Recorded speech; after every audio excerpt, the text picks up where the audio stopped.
ከሌለ ምን ታደርጋለህ? ወንዝ ላይ ውሃ ለመቅዳት ካልሆነ ምን ታደርጋለህ? ወይም ልትታጠብ ነው ወይም ልትቀዳ ነው የምትሄደው። መጽሐፍ እየጠቀሰ መጽሐፍ እነሱ እኮ እግዚአብሔር ቃል ይጠቅሳሉ። ሰይጣን ራሱ ይጠቅሳል። በማን ፊት መሰለም ይጠቅሰው? በጌታ ፊት። ሰው እንጀራ ሊያልፈው ይችላል፣ ምሳ ሊያልፈው ይችላል፣ ራት ሊያልፈው ይችላል፣ ቁርስ ሊያልፈው ይችላል። የእግዚአብሔር ቃል ግን ሊያልፈው አይገባም። ኢያሱና እስራኤላውያን ተንበርክከው አለቀሱ። እግዚአብሔር ሆይ ከፈርዖን እጅ አስለቅቀህ ባሕረ ኤርትራን ከፍለህ 40 ዓመት ሙሉ አንድም ቀን ሳታጎድል የመገብካቸው እስራኤላውያንን በእነዚህ ሰዎች እጅ ላይ ተሰጣቸው ብለው አለቀሱ። እግዚአብሔር እርሙን ከመካከላችሁ አስወግዱ አለ።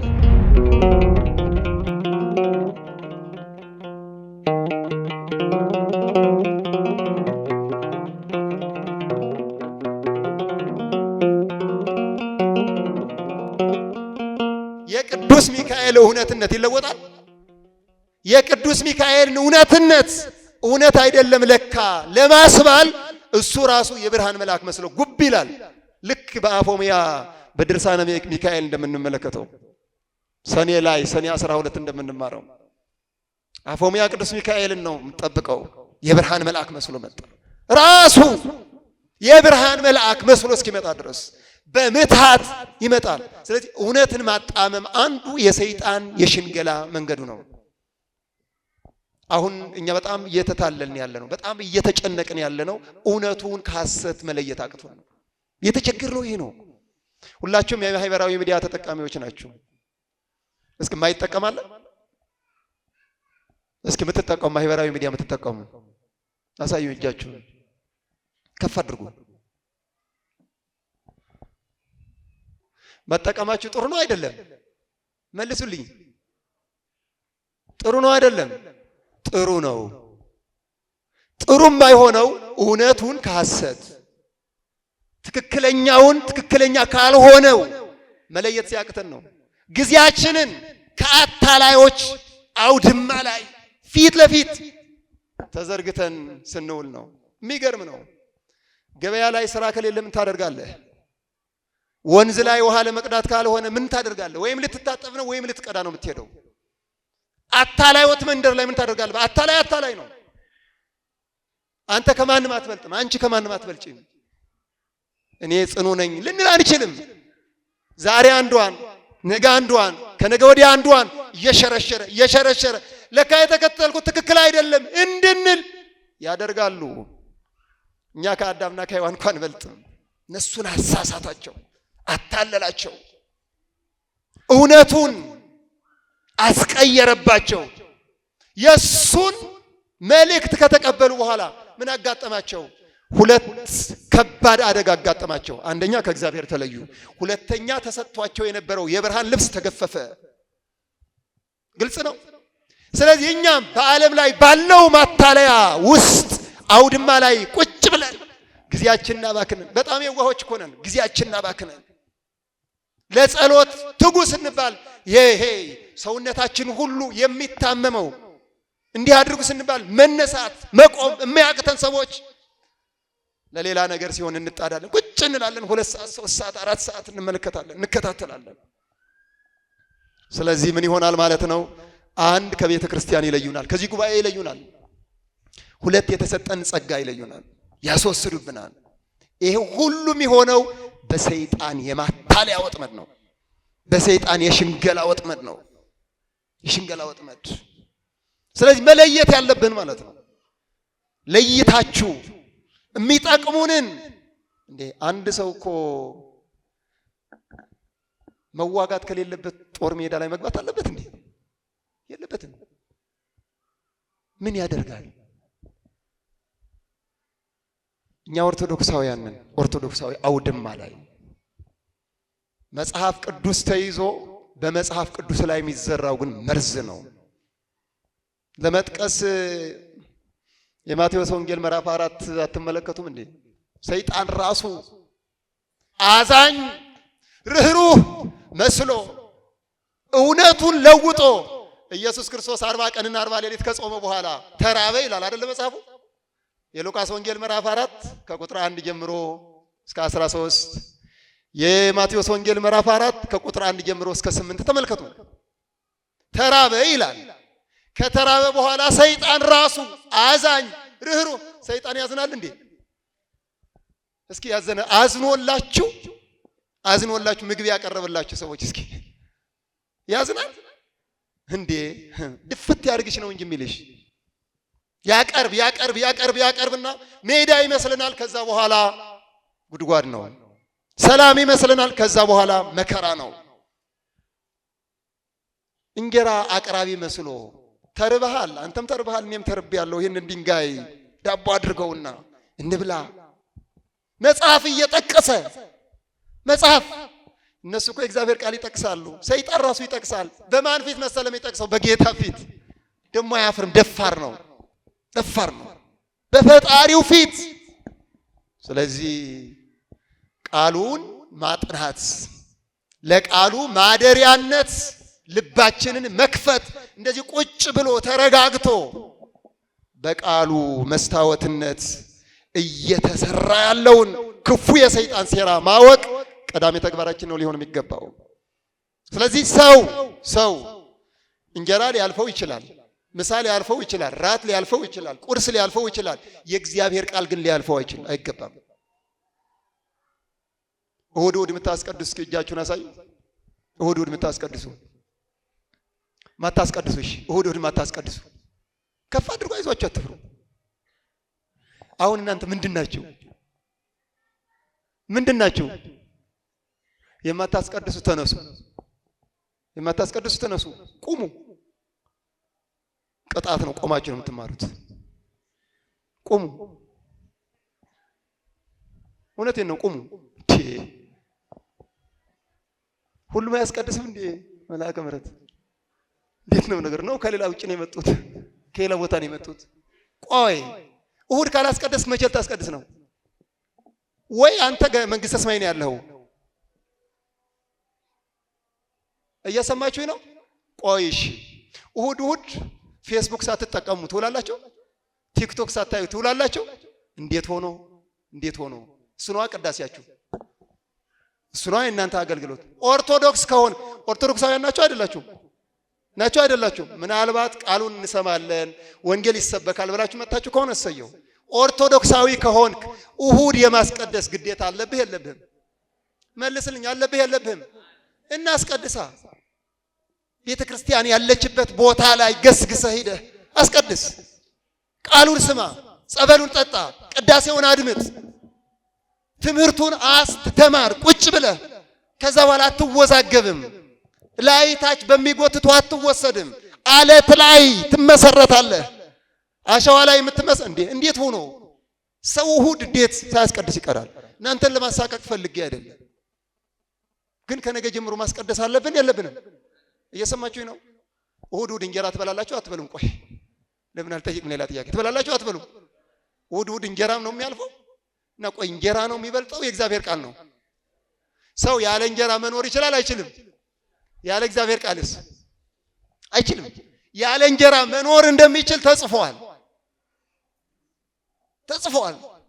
ሲጀመር እኛ ሰው ይህንን ዓለም ሲተው በእንጀራ ነው የሚኖረው?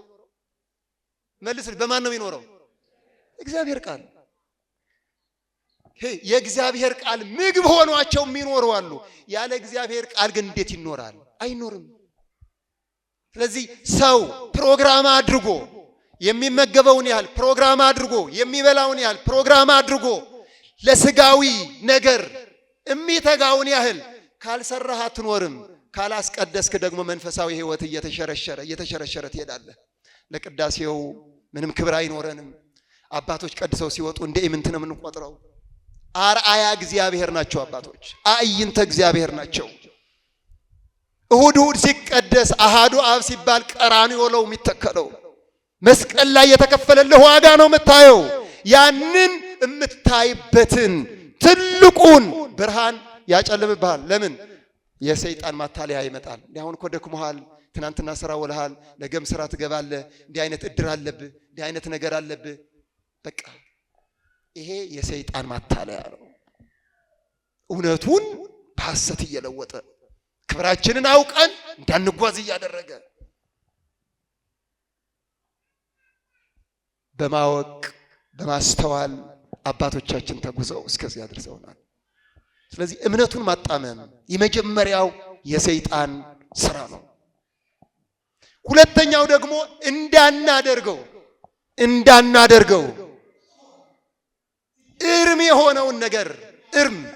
እርም የሆነውን ነገር የተወገዘውን ነገር ትክክለኛ ነው ብለን ደብቀን እንድናደርገው ሰይጣን በሽንገላ ያታልለናል።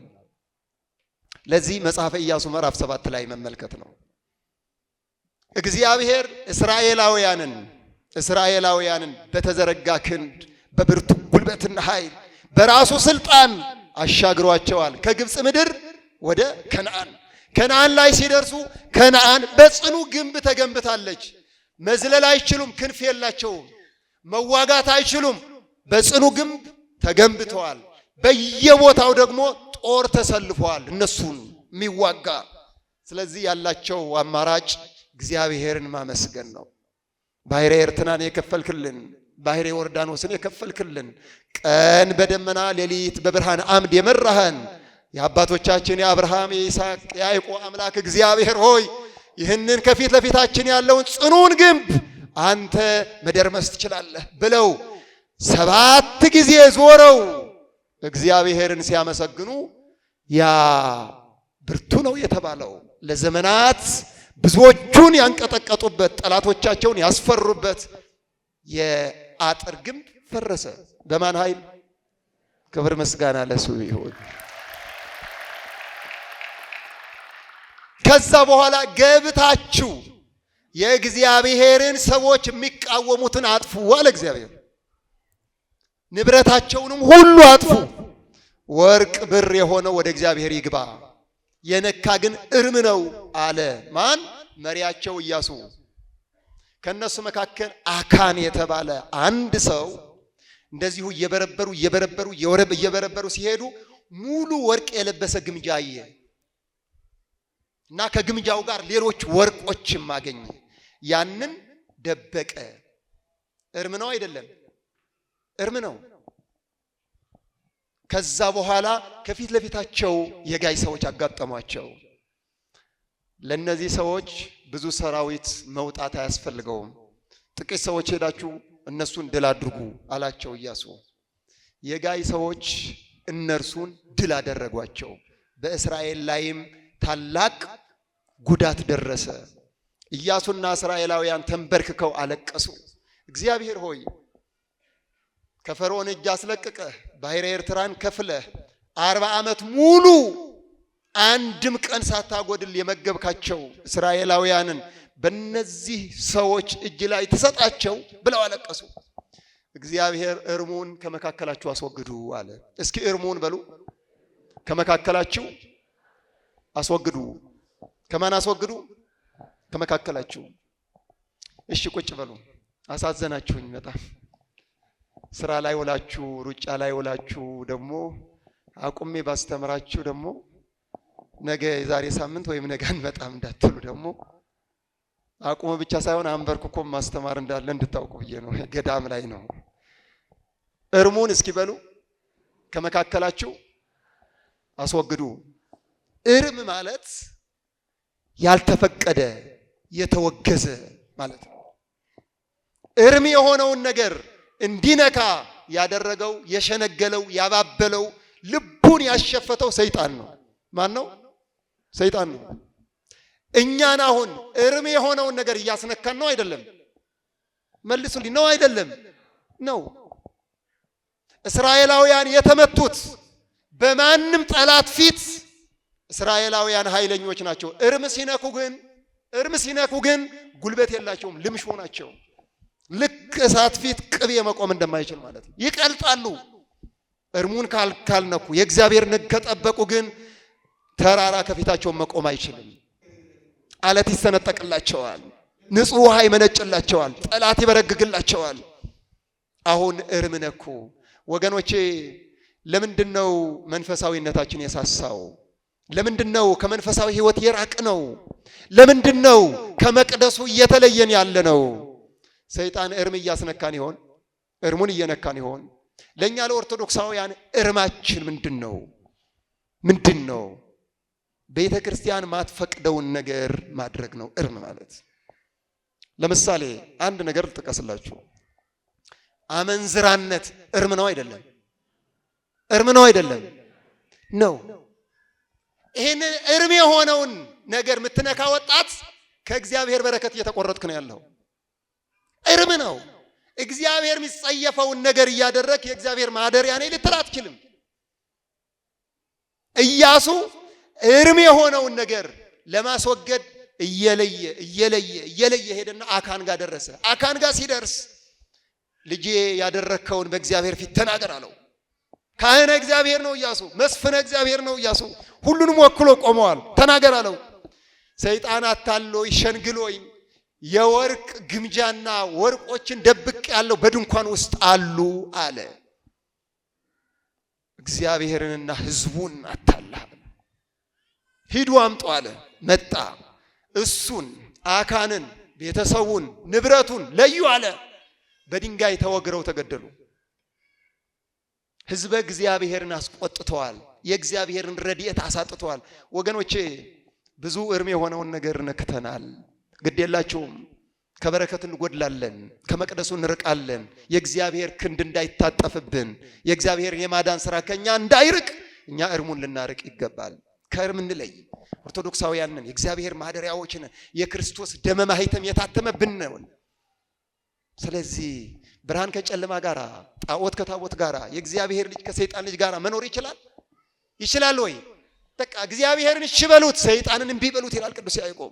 ኦሆ በልዎ ለእግዚአብሔር ወእንቢ በልዎ ለጋኔን። እግዚአብሔርን እሺ በሉት፣ እስኪ በሉ። ሰይጣንን እስኪ እምቢ በሉት። እምቢ ብቻ ነው የምትሉት። በሉ። አዎ እግዚአብሔርን እሺ ማለት። ሰይጣን የሚያቀርበው ምንድን ነው? አመንዝራነት እርም ከሆነ እንዲህ አድርግ ይላል። ጥላቻ እርም ከሆነ እንዲህ አድርግ ይላል። አድመኝነት እርም ከሆነ እንዲህ አድርግ ይላል። ወደ አድመኝነት እንድንገባ፣ ወደ ጥላቻ እንድንገባ፣ ወደ ዘረኝነት እንድንገባ፣ ወደ ክፉ ሴራ እንድንገባ፣ ክብራችንን እንድንንቅ እንድናስወስድ ያደርጋል። ይሄ እርም ነው። የሰይጣን ሽንገላ የሚያመጣው ነው። ሌላው የሰይጣን ሽንገላ በአዲስ ኪዳን ካለው ሁለት ነገር ልጥቀስላቸው። ይሁዳ በእግዚአብሔር ፊት ተቀምጦ ነበረ። የሰይጣን ሽንገላ ግን ከማዕዱ ነጠለው። ከማን ነጠለው? ከማዕዱ፣ ከእግዚአብሔር ማዕድ። ከእምነት ያጎድላል፣ እርም የሆነውን ያስነካል፣ ከማዕድ ያጎድላል። የማቴዎስ ወንጌል ምዕራፍ 26 ተመልከቱ። ጌታችን አምላካችን መድኃኒታችን ኢየሱስ ክርስቶስን ለመሸጥ አሳልፎ ለመስጠት አዳኙን በአይሁድ ዘንድ እንዲሸጥ ለማድረግ የሄደበትን ርቀት አምላክን በገንዘብ ተደራድሮ ተዋውሎ አሳልፎ ሰጠ። ስለዚህ ከማዕድ ጎደለ ማለት ነው። ከእግዚአብሔር የክብር ማዕድ። እንደውም ቅዱስ ያሬድ ምን ተወሃቦ ከአይሁድ ይሁዳ ዘከመ ወሀበከ ክርስቶስ ወጸገወከ ስልጣነ ታንስእ ሙታነ ትፈውስ ድውያነ ወዘንተ ኩሎ ሀዲገ ከሰመርከ ትንሣኤ ብሩረ ይላል።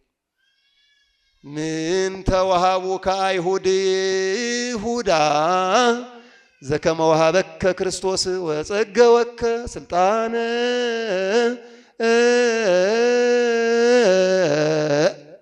ታንስእ ሙታነ ትፈውስ ድውያነ ይላል። ክርስቶስ የሰጠህን ያህል ጸጋ አይሁድ ምን ሰጡ አለ። ክርስቶስ ምን ሰጠው እንዳንል ሙታንን ታስነሳ ዘንድ ድውያንን ትፈውስ ዘንድ ሰጥቶ ነበረ። ወዘንተ ኩሎ ሀዲገከ ይህንን ሁሉ እርግፍ አድርገህ ትተህ ሰመርከ ትንሣኤ ብሩረ ገንዘብን ትቀበል ዘንድ ወደድክ። ወገኖቼ ክርስቶስ የሰጠን ጸጋ፣ ክርስቶስ የሰጠን ክብር እጅግ ብዙ ነው። አንደኛው ተርበን ነበረ፣ ከማዕዱ እንድንመገብ አደረገን። ከቅዱስ ሥጋው ከክቡር ደሙ ሳይገባን ሁለተኛው የመንግስት ወራሾች አደረገን። ከዚህ ማዕድ የበለጠ ከዚህ ርስት የበለጠ ነገር ዓለም ምን አቅርባልን ይሆን? ክብራችንን እየጣልን ያለነው፣ ከማዕዱ እየተለየን ያለነው። ወገኖቼ ግድ የለም አዋዋላችንን ልንለይ ይገባል። አካሄዳችንን ልንለይ ይገባል። የሰይጣንን ማታለያ ልናውቅ ይገባል። ሌላው የሰይጣን ሽንገላ አንድ ጥቅስ ልጥቀስላችሁና ወደ ማጠቃለያ ልምጣ። ሁለተኛ ቆሮንቶስ ምዕራፍ 4 ላይ የተጻፈ ቃል ነው። ቅዱስ ጳውሎስ ስለ ዴማስ በሐዘኔታ ሲናገር እንሰማለን። ዴማስ ይህንን ዓለም ወዶ ትቶኛል ይላል። ወዶ ትቶኛል። የሰይጣን ሽንገላ ዓለምን ያስወድዳል፣ የያዝነውን ዓላማ ደግሞ ያስጥላል። ቅዱስ ጳውሎስን ሲከተል መከራ ነው ያለው፣ ፈተና ነው ያለው፣ ጭንቅ ነው ያለው፣ መራ መጠማት ነው ያለው። ዓለምን ሲከተል ደግሞ ሰፊ ነው፣ በሩ ሰፊ ነው። መብላት፣ መጠጣት፣ መደነስ፣ መጨፈር፣ እንደፈለጉ መሆን ነው። እኛ ግን የተነገረን በጠባቡ ሂዱ ነው። በሰፊው ቤት ሂዱ። በጠባቡ በሰፊ በር የሚሄዱ ብዙዎች ናቸው። በጠባቡ የሚሄዱ ግን ጥቂቶች ናቸው። ጠዋት 11 ሰዓት ተነስተህ ወደ ኪዳና አስቀድስ። ጠባብ ነው ሰፊ። ተኝተህ አርፍድ፣ ምንም ችግር የለውም። ጠባብ ነው ሰፊ። ቃሉን ስማ፣ ቁጭ በል፣ ሕጉን ጠብቅ። ጠባብ ነው ሰፊ። ጠባብ መዳረሻው ግን የእግዚአብሔር መንግስት ነው። በችንካር መወጋት ጠባብ ነው ሰፊ። በችንካር ተወግቷል፣ ደሙን አፍሷል፣ ሕይወቱን ሰጥቷል። በዚህ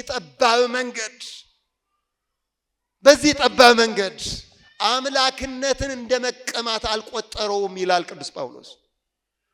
ከፊት ለፊቱ ስላለው ደስታ መከራ መስቀልን ታገሰ። እስኪ በሉ ከፊት ለፊቱ በሉ። ስላለው ደስታ መከራ መስቀልን ታገሰ። ከየት ስላለው ደስታ? ከፊት ለፊት ስላለው ደስታ። ከፊት ለፊት ያለው ደስታ ምን ይሆን? ምን አይነት ደስታ ነው? እንደዚህ ይላል ሐዋርያው ቅዱስ ጳውሎስ ነው ለዕብራውያን ክርስቲያኖች በጻፈላቸው መልእክቱ የጌታችን የአምላካችን የመድኃኒታችን የኢየሱስ ክርስቶስን የማዳን ሥራ በግልጽ ለዕብራውያን ክርስቲያኖች ጽፎላቸዋል። በተለይ የዕብራውያን ክርስቲያኖች ከላይ ደመና ካለ ፀሐይ ይጋረዳል አይጋረድም? ይጋረዳል። የቅዱሳንን ክብር ምዕራፍ 11 ላይ በእምነት ስለሚገኘው ጸጋና በረከት እየተናገረ መጣና ስለ አጠቃላይ እንደ ሸማ ጠቅሎ እነዚህን የሚያህሉ ቅዱሳን ከፊት ለፊታችን በዙሪያችን ካሉልን ይልና እኛም ደግሞ ሸክምን ሁሉ ሸክምን ሁሉ ከፊት ቶሎም የሚከበንን ፈተና እንደዚህ ይላል። ዕብራውያን ምዕራፍ 12 ከቁጥር 1 ጀምሮ ተመልከቱ። እንግዲህ እነዚህን የሚያህሉ ምስክሮች እንደ ደመና በዙሪያችን ካሉልን እኛ ደግሞ ሸክምን ሁሉ ቶሎም የሚከበንን ኃጢአት አስወግደን የእምነታችንን ራስና ፈጻሚውን ኢየሱስ ክርስቶስን ተመልክተን በፊታችን ያለውን ሩጫ በትዕግስት እንሩጥ ይልና እርሱ እስኪበሉ እርሱ ነውርን ንቆ በፊቱም ስላለው ደስታ በመስቀል ታግሶ በእግዚአብሔር ዙፋን ቀኝ ተቀምጧልና በነፍሳችሁ ዝላችሁ እንዳትደክሙ ከኃጢአተኞች በደረሰበት እንዲህ ባለ መቃወም የጸናውን አስቡ። ከኃጢአት ጋር እየተጋደላችሁ ገና ደምን እስከ ማፍሰስ ድረስ አልተቃወማችሁም። ልብ በሉ። ከፊት ለፊቱ ያለው ደስታ ምን? ክርስቶስ መከራ በመቀበሉ መስቀል ላይ በመሰቀሉ በመገረፉ በመቸንከሩ ያገኘው ክብር አለ። የተጨመረለት ዋጋ አለ። አትመልሱ። ያልነበረው ክብር የተሰጠው አዲስ ክብር አለ እንዴ? ያልነበረው ዙፋን የተሰጠው ዙፋን አለ እንዴ? እሱ ከመሰቀሉ በፊትም አምላክ ነው፣ ሲሰቀልም አምላክ ነው። ከተሰቀለ በኋላ ምንድነው? ተናገሩ። ምንድነው? አምላክ ነው። ከፊት ለፊቱ ያለው ደስታ ግን ምንድነው ወገኖቼ? ምንድነው? የሱ ደስታ ምን ይመስላችኋል? ስንኳን የሱ ደስታ በአንድ ኃጢአተኛ መመለስ በሰማይ መላእክት ምን ይሆናል?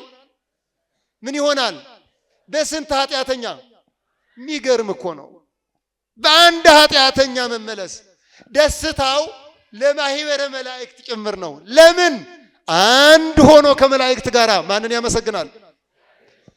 በአንድ ኃጢአተኛ፣ በአንድ የተራበ ሰው መመገብ የሚደሰት ሰው፣ በአንድ የተጠማ ሰው መርካት፣ በአንድ የተቸገረ ሰው ማግኘት፣ በአንድ የተሰደደ ሰው መመለስ፣ በአንድ ብቸኝነት የተሰማው ሰው እርካታ የሚደሰት ሰው የቱ ነው?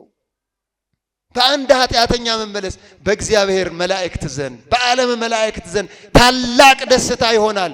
ልብ በሉ፣ ከብሉይ ኪዳን ኢየሱስ ክርስቶስ የተሰቀለው 5500 ዘመን ሲፈጸም ነው። 5500 ዘመን ተፈጸመ ማለት በ5500 ዘመን መሃል ላይ የነበሩ ህዝቦች በሙሉ መግቢያቸው መዳረሻቸው በስጋ ወደ መቃብር በነፍስ ወደ ሲኦል ነበር የሚወርዱት። በስጋ ወዴት?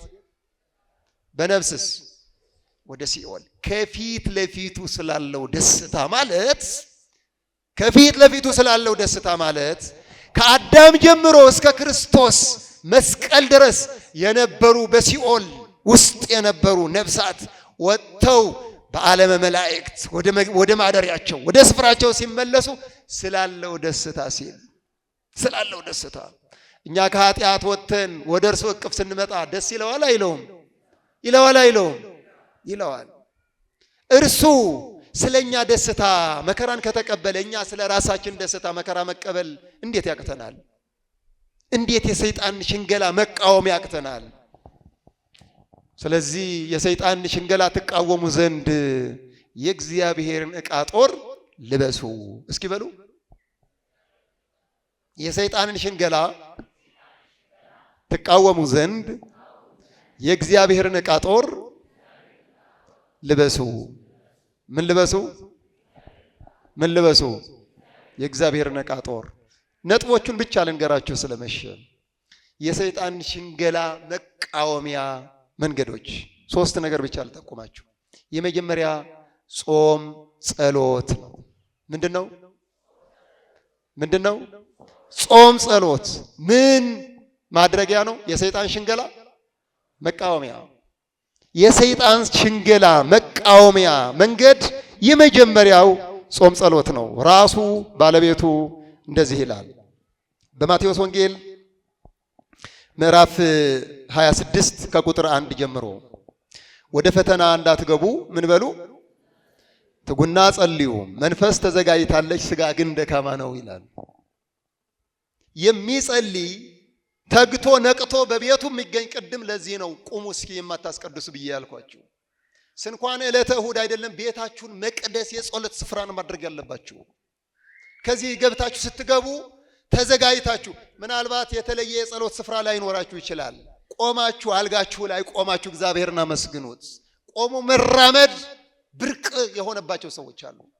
በዚህ ሰዓት ኦክሲጅን ተሰክቶባቸው አየር ያጠራቸው መንቀሳቀስ ያቃታቸው አሉ። መች ከአልጋ የተነስቼ አስቀድሼ መች አንተን አመስግኜ የሚሉ አሉ። ያ ቀን ሳይመጣ በጤንነት ሳለን ወደ መቅደስ መምጣት የግድ ይላል። ያ ሃይማኖታዊ ግዴታችን ነው። መንፈስ ተዘጋጅቷል እኮ ተነሱ ይላቸዋል። አይደለም ሰጋክን ደክመዋል። ስለዚህ ወደ ፈተና እንዳትገቡ ምን በሉ? ትጉና አስቀድሱ፣ ትጉና ጸልዩ፣ ትጉና ቃሉን ስሙ። የመጀመሪያው የሰይጣን መቃወሚያ ድል ማድረጊያ መንገድ ይሄ ነው። አንዱ ይሄ ነው። ሁለተኛው በእግዚአብሔር ቃል መታነጽ። በማን ቃል? በማን ቃል? ይሄ የሰይጣን ማሸነፊያ ነው። ምክንያቱም እሱ እንኳን ጥቅስ ቢጠቅስ እኛ ደግሞ ጥቅስ እንጠቅሳለን። በአእምሮአችን ውስጥ ሆኖ እኮ ነው ጥቅስ የሚሰጠው። አንደኛ ቅድም እንዳልኳችሁ ሐሰተኞችን እውነተኛ አስመስሎ ሐሰተኛ ነቢያትን እውነተኛ አስመስሎ ከመካከላችን እያስነሳ ሊሆን ይችላል፣ ከውጭ እያስመጣ ሊሆን ይችላል። በልዩ ልዩ መንገድ የሚያሳስቱትን ሰዎች ሲነሱ ቃል ሲጠቅሱ ቃል እንጠቅሳለን። በአፍ የመጣውን በአፍ በመጽሐፍ የመጣውን በመጽሐፍ በሎጂክ የመጣውን በሎጂክ እየመለስን በቃ የሰይጣን መንገድ መምጫ መንገዱ ካወቅነው እንመልሰዋለን። በእግዚአብሔር ቃል ስንታነጽ ከሰይጣን ሽንገላ እንወጣለን። ለዚህ በእግዚአብሔር ቃል እንዴት መታነጽ እንዳለብን በመዝሙረኛው ቅዱስ ዳዊት ላይ 118 ቁጥር 105 ላይ እንደዚህ ይላል ቅዱስ ዳዊት፣ ቃልህ ለእግሬ መብራት ነው። ምን ነው? ለእግሬ መብራት ነው፣ ለመንገዴም ብርሃን ነው። እግራችን እንዳይሰነካከል እግረ ልቡናችን ደግሞም እግረ ሕሊናችን እንዳይሰነካከል ቃሉ ብርሃን ነው፣ መሪ ነው፣ መንገድ ነው። ስለዚህ በቃሉ መታነጽ አለብን። ልብ እንበል። በማታለል በማባበል በአይን አምሮት በፍላጎት የሚበላ የሚጠጣ የሚያረካ የመሰልን ሁሉ ተጋብዘን ወደዛ እንዳንሄድ ቃሉ እኮ እኔ አንተ የእግዚአብሔር መቅደስ ነህ ይለኛል። እግዚአብሔር መቅደስ ከሆንኩኝ የእግዚአብሔር መቅደስ ቅዱስ ነውና ልቀድሰው ልንከባከበው ይገባኛል ትለዋለህ ማለት ነው። ሁለተኛው ይሄ ነው። ሶስተኛው ባጭሩ የምነግራችሁ በእግዚአብሔር ቃል ከመታነጽ ሶስተኛው የአባቶችን ትምህርት መያዝና በአባቶች ሕይወት መጓዝ ነው። የማን ትምህርት መያዝ? የማን ትምህርት? የአባቶችን ትምህርት፣ የእውነተኞች አባቶች ትምህርት መያዝ፣ በእነሱ ሕይወት መጓዝ ስንችል ብርቶች እንሆናለን፣ ጠንካሮች እንሆናለን። ምክንያቱም አሁን የሚነገረን ቃል ዝሙቱን የሸሹ ወጣቶች አሉ የሉም? ወጣቶች ንገሩኝ። ስለዚህ በዝሙት ሊያጠምደን ሲሸነግለን ዮሴፍን እናስባለን ማለት ነው። ዮሴፍ የንጉሥ ሚስት የጲጥፋራ ሚስት ማንም በሌለበት በተመቻቸ ስፍራ ልታታልለው ልታስተው ስታስብ እዚህ ክብር ላይ ያደረሰኝ አባቶ ወንድሞቼ ቢሸጡኝም ለክብር ያበቃኝ በዚህ ዙፋን ላይ ያስቀመጠኝ አምላኬ ፊት እንዴት ኃጢአት ሰራለሁ አለ። አያችሁ፣ የሰይጣንን ሽንገላ ለመቃወም የአባቶችን ሕይወት ማድረግ ተገቢ ነው። የአባቶችን ሕይወት፣ የአባቶችን ቃል፣ የአባቶችን ትምህርት መያዝ ተገቢ ነው። የመጨረሻው ማጠቃለያው የሰይጣንን ሽንገላ ለመቃወም ሰይጣን በነገራችን ላይ ኃጢአት ያሰራና ኃጢአት ካሰራን በኋላ አንተ ይቅር አትባልም ይለናል። አንተ ይህን ኃጢአት ሰርተ ይህንን በደል ሰርተ ይህንን ሁሉ አድርገህ እግዚአብሔር ይቅር አይልህም ይላል። የሰይጣንን ሽንገላ ለማወቅ እግዚአብሔር ይቅር ባይ አምላክ መሆኑን ማወቅ ነው። ምን ባይ አምላክ? ይቅር ባይ፣ ኃጢአትን ሁሉ የሚምር ይቅር የሚል የሚራራ። እኛ የእግዚአብሔርን የምህረት ጥልቀት ካልተረዳን የእኛን የኃጢአት ጠብታ አግዝፎ ሰይጣን ሲያሳየን እንሸሻለን ማለት ነው። አንቺ አሁን ለሥጋ ወደሙ ትበቂያለሽ። አንተ አሁን ለሥጋ ወደሙ ትበቃለህ። አንተ በመቅደሱ ቆመህ ለመዘመር ትበቃለህ እያስባለ ዓይንህ እያነቆረ ስለ ቅንድብህ የሚነግርህ የሚፈልግ ማለት ነው። ስለዚህ የሰይጣንን ሽንገላ እንድንቃወም ልናደርገው የሚገባው የመጨረሻው ጉዳይ ኃጢአታችንን መናዘዝ ነው። ምን ማድረግ ነው? ሁላችሁም ተነሱ። ተነስታችኋል? ወደዚህ ጠጋ በሉ እስኪ። ጠጋ በሉ። ትምህርቴን ስለጨረስኩ ነው። ስለመሸ ማለት ነው። ትምህርቴን አልጨረስኩም ግን መሽተዋል። እዚህ ጋር ላቁም። ታምራላችሁ። እስኪ አመስግኑ።